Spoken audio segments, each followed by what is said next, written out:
So let's talk about Noah Cork. On paper, this guy has it all. He's a successful true crime journalist, just dropped his first book, and it is a huge hit. But that's just the surface. Underneath all that success, his whole world is actually unraveling. And the crazy part? The very story that made him famous is the same one that's about to destroy him. This quote, it's from a professor in the story, and it's not just some throwaway line. It's basically a warning, right?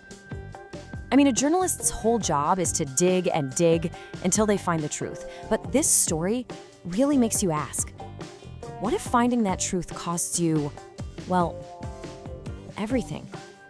And just like that, bam, we are dropped right inside Noah's head. There's no distance here, no narrator holding your hand. This is a front row seat to one man's complete and total psychological breakdown.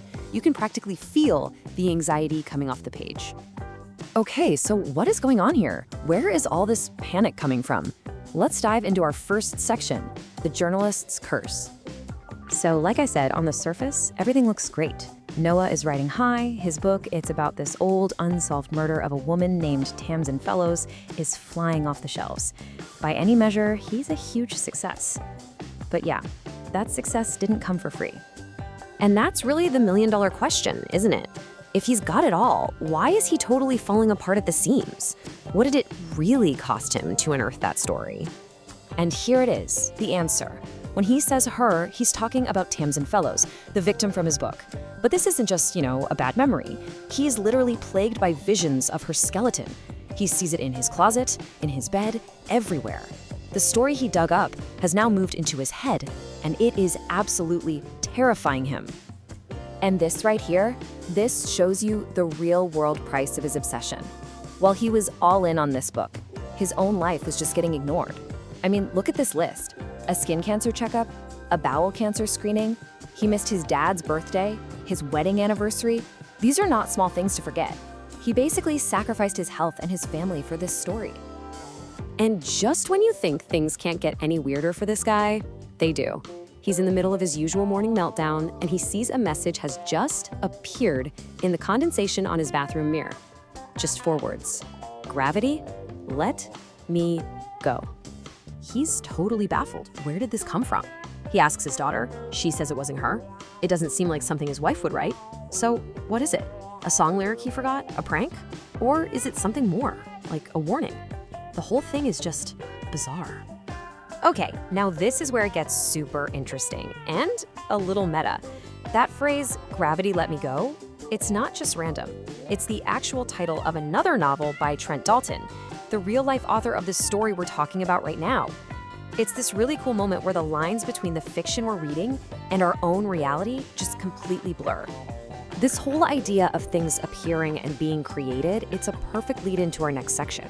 Because this story isn't just about the truths Noah uncovered, it's also about the things he created. So let's talk about the monsters we create. So this zinger comes from Noah's teenage daughter, Erin. She's reading Frankenstein for English class, and she is not impressed. Her take is hilarious and brutal. Victor Frankenstein isn't a tragic genius. He's just a douche and a deadbeat dad. And the irony is, she has no clue how close to home that comment is about to hit. And this is where that parallel just clicks into place. You've got Frankenstein, right? He plays God, makes a life, and then is totally disgusted by it. Well, Noah kind of does the same thing. He uncovers this monstrous story, and he's completely repulsed by the consequences, by what it's doing to his own mind. And in the process, he's accidentally created something else, a little journo bug in his own daughter. And then Erin just lands the final punch. She sees her little sister has created this homemade neighborhood newspaper trying to be just like her dad. And she looks right at Noah and says it. Bravo, Daddy-o, looks like you made yourself a monster too. She gets it. She sees that he's created something he might not be able to control.